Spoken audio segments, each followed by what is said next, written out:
수사와 기소를 완전히 분리하는 이른바 검수완박 법안의 부당함을 주장하는 검찰의 여론전이 일선 검찰청으로 확대되고 있습니다. 최근 여론이 집중된 계곡 살인 사건을 두고도 검수완박 법안이 통과되면 안 되는 대표적 사례로 꼽기도 하는데요. 지나친 연결짓기라는 지적이 나옵니다. 김철희 기자입니다. 의정부지방검찰청이 이례적으로 지검장까지 참여하는 기자 간담회를 열었습니다.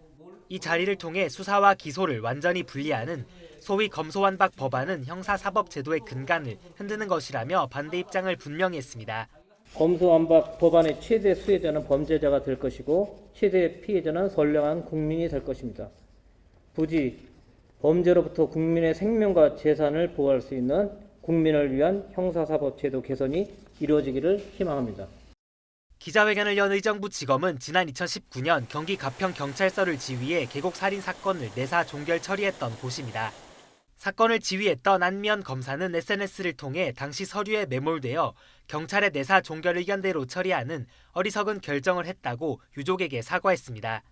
그러면서 검수완박이 계곡 살인 사건과 무관하지 않다고 주장했습니다. 검사에게 수사 지휘권이 있어도 실체적 진실을 발견하지 못하는 걸 보여주는 대표적 사건이라는 겁니다.